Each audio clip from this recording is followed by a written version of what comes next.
hearts go out to the families. Rabbis murdered. 3 Americans and a Briton are killed in a bloody Jerusalem synagogue attack.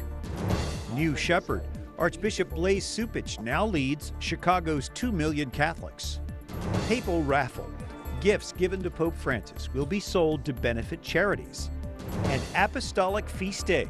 We take you inside the basilicas of Saints Peter and Paul in Rome. Those stories and more on EWTN News Nightly for Tuesday, November 18th, 2014.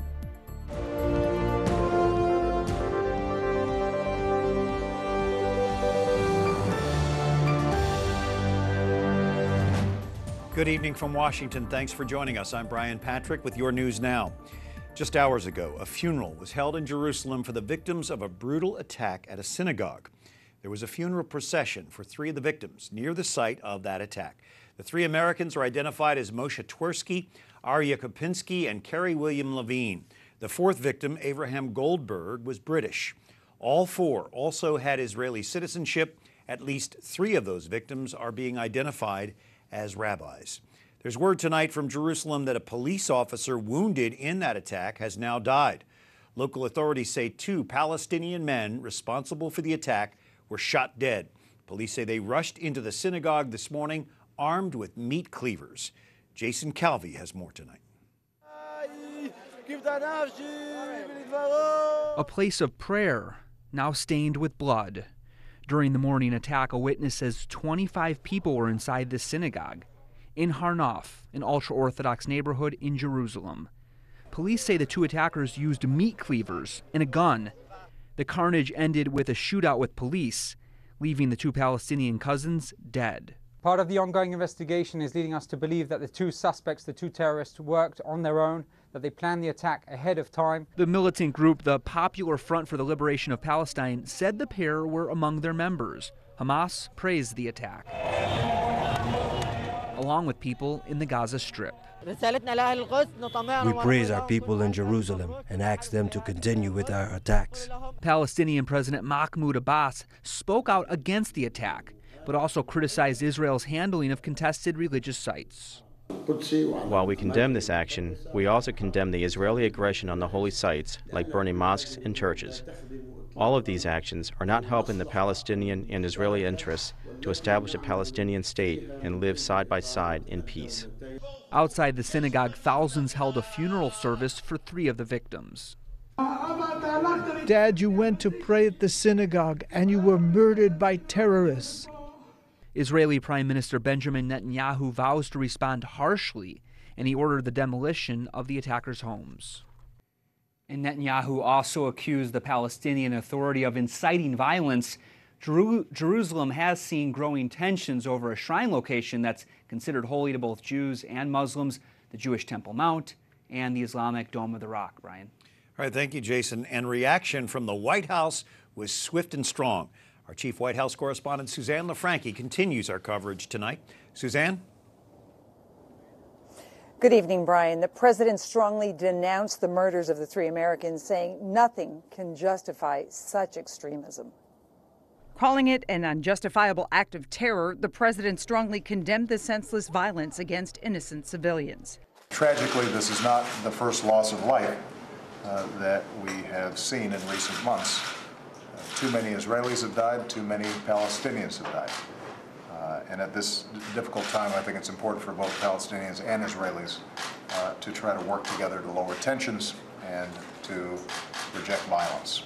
U.S. Secretary of State John Kerry, speaking in London ahead of talks in the Middle East, called the murders an act of pure terror and senseless brutality. I call on the Palestinian leadership at every single level to condemn this in the most powerful terms.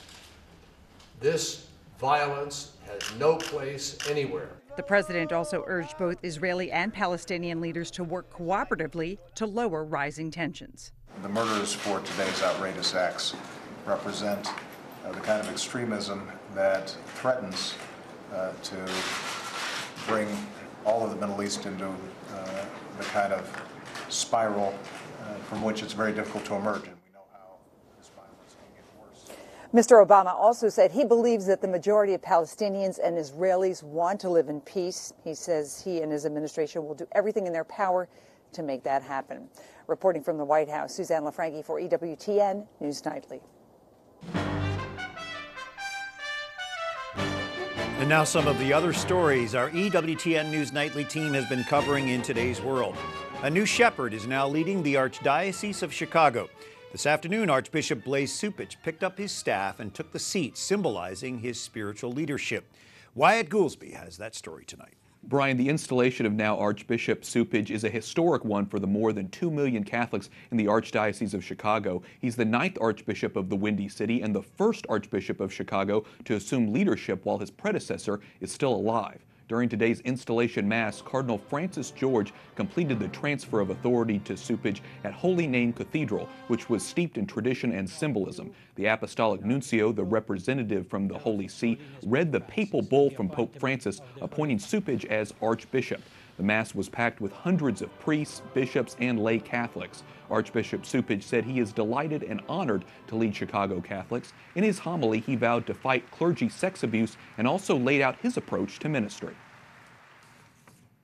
We are to join Christ in seeking out, inviting, and accompanying by abiding with those to whom he sends us.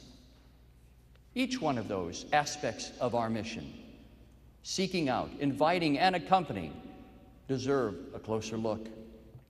Archbishop Cupich's installation as Chicago's spiritual leader is a 2-day process. Last night, what's called a rite of reception took place. He vowed to take an active role in the community and stand up against violence. He also pushed for immigration reform, saying it is on God's agenda. Archbishop Cupich was appointed by Pope Francis, who he thanked the Pope today. It's the Holy Father's first major mark on American Catholic leadership. Some observers say it's a signal Francis wants someone who has a very pastoral approach. Chicago is the nation's 3rd largest diocese. Brian? All right, thank you, Wyatt. And a little later, we're hoping to take you to Chicago for more reaction. Meanwhile, we look at Republican and Democratic politics here in Washington. Republicans are vowing they'll take up the Keystone Pipeline legislation again next year if it fails to pass the Senate tonight. A vote coming up shortly. The oil pipeline would extend from Canada to the Gulf of Mexico. The project has been in congressional gridlock since 2008. There are indications the Senate is still just short of the 60 votes required to pass it.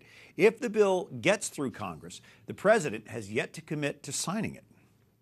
A Keystone Pipeline veto would send the signal that this president has no interest in listening to the American people. It would be equivalent of calling the American people stupid. The State Department is still analyzing the possible environmental impact of the pipeline. Pending that, the president may very well veto the measure. That would be a rare move for him. He's only vetoed 2 bills during his 6 years as president. House Democrats have reelected Nancy Pelosi, their leader, for another 2 years. After losing more than a dozen Democratic seats in the midterm election, Pelosi today stressed the need for cooperation.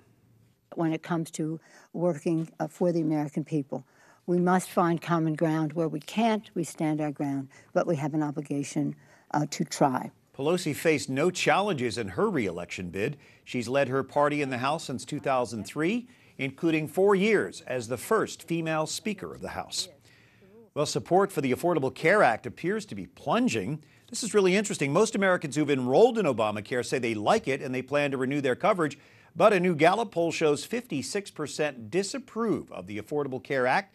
That's an all-time high. Only 37% approve, an all-time low. This on the heels of the midterm elections, with Republicans winning full control of the Senate and increasing their numbers in the House. A powerful Arctic blast is hitting most of the United States. The nationwide deep freeze has 50% of the U.S. now covered in snow. Forecasters say the storm has been dumping 3 to 4 inches of snow per hour in western New York. It is one of the worst snowstorms in recent memory. Parts of Michigan and New York are expected to get more than 2 feet of snow through Thursday. Temperatures are shattering records across the Midwest, with some areas already in single digits. Well, for $13, you can get a raffle ticket and perhaps win a gift meant for Pope Francis. To help the poor, the Holy Father is raffling off dozens of gifts he's been given since he became Pope. They include a new Fiat 4x4, some bikes, and a fancy coffee maker. Raffle tickets are on sale at Vatican Post Office, the pharmacy, and other public venues. All proceeds go to charity. Coming up tonight, marriage gets top billing at the Vatican this week. We talk with an expert who addressed a conference there today.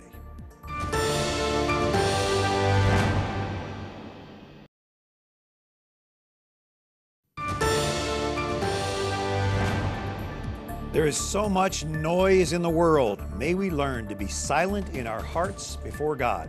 That's the latest tweet from the official Twitter page of Pope Francis today. Thank you for joining us for EWTN News Nightly. Let's go to Chicago. Mary Helen Fiorito, the executive assistant to Cardinal Francis George, is joining us. Mary, you just came back from the installation mass for Archbishop Blase Cupich. What was the atmosphere like there at Holy Name Cathedral?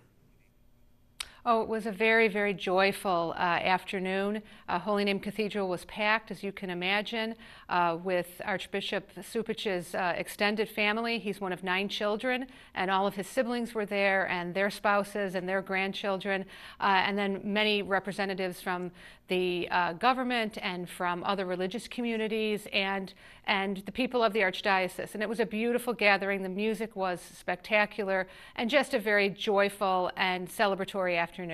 So now the real work begins for the new Archbishop. Chicago is very ethnically diverse. It deals with tough issues. There's a lot of gun violence. What is Archbishop Cupich inheriting there in the Windy City? Well, he inherits a diocese that was incredibly well managed by his predecessor, Cardinal Francis George, who, of course, was an incredibly gifted administrator and a great intellect, and really put a lot of time and effort into making certain that the diocese that Archbishop Cupich would come to would be well managed, would be financially and fiscally sound, and would have among it a people who were well catechized and able to assist the Archbishop in carrying out the Church's mission. So you worked alongside Cardinal George for all those 17 years that he led that archdiocese. What do you think his greatest legacy is, and what was it like working for him?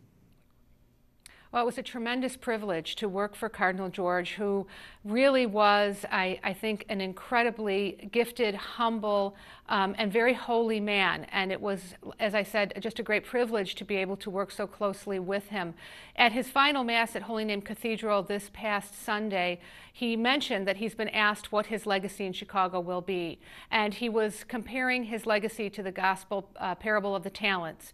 And he said, you know, when I inherited this archdiocese, I was given you as talents, you the people of the Archdiocese. And so you are my legacy. If you are holier, if you are more generous, if you are kinder, if you are more willing to reach out to others in need because of something I did or said, then that will be my legacy. It was just a very, very moving sort of way to wrap up the time that he had here and to send us all out even more encouraged to do the Lord's will.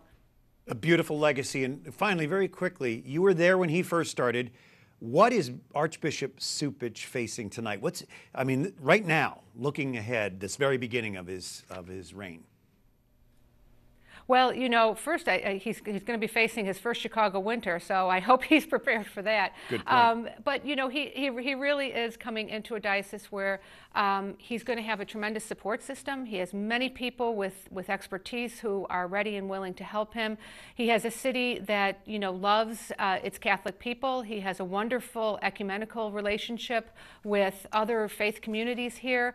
He has great sports teams, and he'll, I think, just be very pleased to work among and learn more about the people here. Tremendously ethnically diverse, as you mentioned at the top of the hour. So he'll have a great resource pool to draw upon for anything that he might want to do here as Archbishop. Mary Helen Fiorito joining us from Chicago. Please give our best to Cardinal George and Archbishop Cupich. I certainly will do that. Thank you for having me on. You're welcome. Meanwhile, the Diocese of Helena, Montana files bankruptcy reorganization plan proposing a $16.4 million settlement for alleged clergy sex abuse. The plan calls for victims to receive payments based on the severity and long-term effects of the abuse. Insurance will cover the bulk of the settlement, but the plan must still be approved by creditors. The Pennsylvania Supreme Court hears arguments for the reinstatement of the child endangerment conviction of Monsignor William Lynn. Prosecutors argue that as the Secretary for Clergy in the Philadelphia Archdiocese, he allowed a priest to have contact with children knowing the priest was accused of abuse.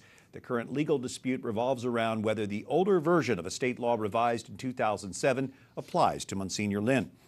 And a U.S. appeals court has ruled against Priests for Life, Catholic University of America, and other Catholic organizations. They all object to the Affordable Care Act's opt-out rules for contraception. The three-judge panel ruled the mandate does not impose a substantial burden on Catholic groups. Father Frank Pavone of Priests for Life says it's about as contrary to religious freedom as you can get. Experts from all over the world and from all faith traditions are discussing marriage this week at a special conference in Rome. Dr. Jacqueline Cook Rivers joining us from Rome, and you spoke at the Vatican Conference on the Complementarity of Man and Woman. What was the focus of your address today? Hello, how are you? My talk was really focused on the importance of marriage for the Black community in the United States, on how there has been a retreat from marriage among the Black poor and the high price that our children have paid as a result. So the organization that you represent, why is this issue important to you? What is it that you do? I represent the Seymour Institute for Black Church and Policy Studies, and this is very important for us because our mission is to serve the poor, to work with Black churches on issues that will promote the well-being of children and of the most disadvantaged in the Black community. And how do you think that people of different faiths can come together in support of this basic truth of marriage is between a man and a woman? I think we have a tremendous opportunity here. Right here in Rome, we have people from around the globe. We have people from faiths of such different basic beliefs, but we are all united in affirming the complementarity of man and woman in marriage. And I think as we continue to do this, and as we reach out to people, pointing out the joy that marriage brings, we can truly make a difference in rebuilding a culture of marriage that celebrates children. Well, the Catholic Church sees marriage as the domestic church. It's the foundation of our faith, and it sounds like you agree with that concept. Absolutely. We believe that marriage reveals to us God's love. It is a model of the relationship between Christ and the church, and it also reveals to us the variety of God's love. The image of mother and father loving the child shows us the dimensions, different dimensions of God's love for us. We also think that marriage is foundational, not just in terms of people of faith, but that it's also foundational to every positive good in society. And how is your message being received in the Black community? We find that in the Black community, there is great openness and receptiveness to the importance of marriage. Even among the Black poor, where marriage has declined, women still aspire. Sociological research shows that women still aspire to get married. Unfortunately, they are delaying marriage until after they've had children. And so we find openness in the Black church to actually begin to get the message out that marriage should come first. And finally, Pope Francis opened this conference yesterday. What was that like? It was very good to hear from the Pope his affirmation that marriage is between one man and one woman. And we trust that the Pope will continue the excellent work he has been doing on sending the message that we as a church must protect children, in particular protect them from those who would prey on them, even when they are found in our own ranks. We are grateful for his work on that, and we support him wholeheartedly in bringing to justice any who have hidden those who would prey on children. Dr. Jacqueline Cook Rivers joining us from Rome. Thank you so much for the insight that you offered us tonight. Thank you so much. And today the church celebrates the feast of the dedication of two very special basilicas in Rome. St. Peter's is the most famous basilica built over the Apostles' Tomb, known for its dome designed by Michelangelo and its Baroque canopy in the main chapel by Bernini. St. Paul outside the walls is built on the site where Paul is said to have been martyred and buried. The nave is flanked by columns. Its apse is decorated with a mosaic depicting Christ blessing the apostles. Mosaics of all the popes, including Pope Francis, line the walls. Up next, as we celebrate Black Catholics during the month of November, we look at their legacy in our church.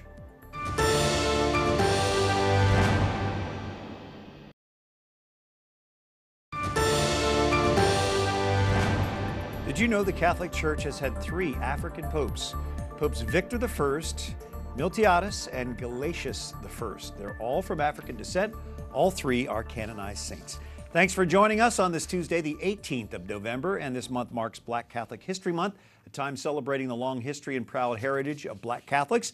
We are joined by Deacon Al Douglas Turner, Executive Director of the Office of Black Catholics in the Archdiocese of Washington, and you advise the Archdiocese on matters important to the Black community. Deacon Al, what would you say is at the top of that list?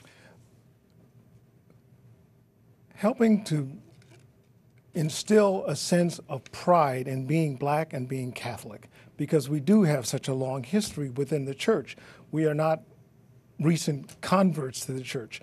In the Archdiocese of Washington, for instance, we go back to 1634. Before the nation was even born. Before the nation was even born. So it is a large and universal and diverse church.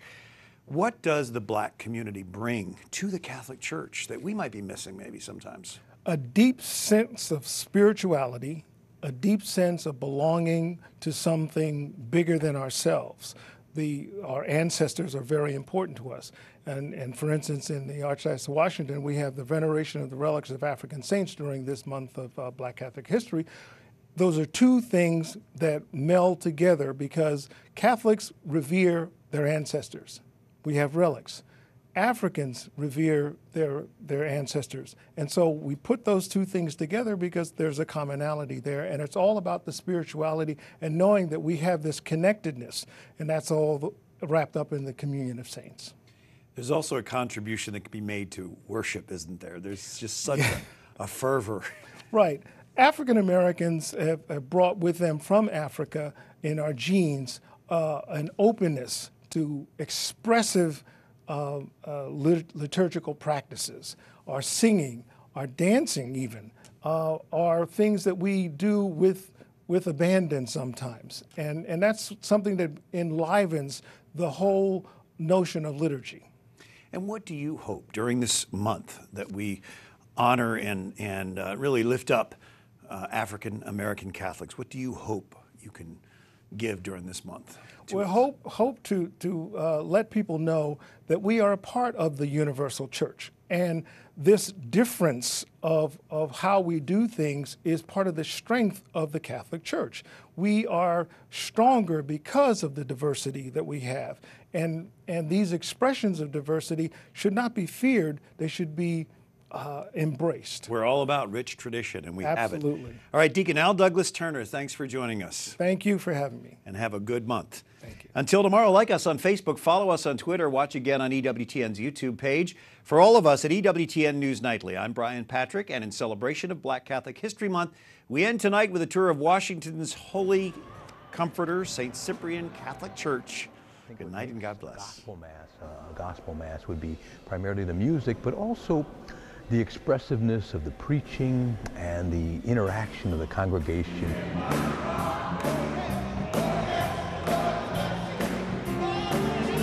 We kind of invite the congregation to sing along with us. That sets an environment for everyone to kind of worship together.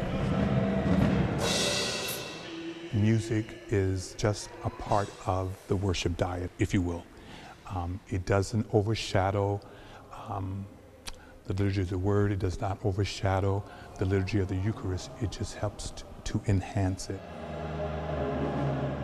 Being in African American parishes for the better part of my 25 years as a priest has utterly changed me. I've become more hopeful, more joyful, and powerfully aware of God's presence in the liturgy.